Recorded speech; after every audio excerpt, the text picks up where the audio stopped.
თვითონ რაც შეეხება ირანის ბირთვულ პროგრამას, ეს პროგრამა საკუთარ სათავეს იღებს 1970-იანი წლებიდან ჯერ კიდევ შაჰის ირანიდან, როდესაც 1970-იანი წლების შუა პერიოდში დაიწყო ბუშერში ბირთვული რეაქტორის მშენებლობა, თუმცა შემდგომ რევოლუციამ მოუსწრო აი ამ პროცესს და ეს ბუშერის მშენებლობა შეჩერდა, თუმცა ბუშერის ბირთვული სადგურის ელექტროსადგურის წარმოება განახლდა 90-იანი წლების შუა პერიოდში და აი რუკაზე ჩანს დღესდღეობით ირანს აქვს მხოლოდ ერთი ბირთვული ელექტროსადგური ბუშერის ელექტროსადგურის სპარსეთის ყურის ნაპირზე ერთი იგეგმება ეს არის დარხოვანის ელექტროსადგური და არის მშენებლობის პროცესში არის სამი ბირთვული რეაქტორი სადაც არის ბირთვული პროცესი ენერგიის გამოყოფის პროცესი მიმდინარეობს ეს არის ისპაჰანის, არაყის და თეირანის ბირთვული რეაქტორები და არის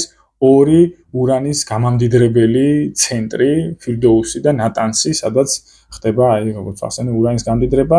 თვითონ ურანით ირანი არ არის მდიდარი. რუკაზე ჩანს რომ არის ორი ურანის საბადო ირანის ტერიტორიაზე, თუმცა ის მოცულობები, რაც აი ამ საბადოებიდან მოიპოვება, ირანისთვის საკმარისი არ არის.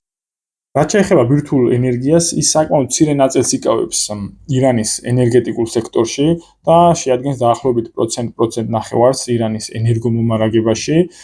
შეიძლება ის არ წარმოადგენდეს კრიტიკულ რესურსს ენერგოწყაროს, თუმცა ის არის სამეცნიერო პროგრესის სახე ირანში და ქვეყნის სუვერენობის განსაზღვრელი.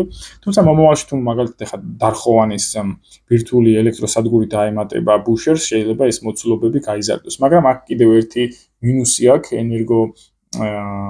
ბირთვულ ენერგიას ირანში, ის შედარებით ძვირი არის იმ ბირთვული ენერგიის, რომელიც მაგალითად სხვა ქვეყნებში იწარმოება, მაგალითად დასავლურ ქვეყნებში, ან ჩინეთში, ან რუსეთში ამ შემთხვევაში.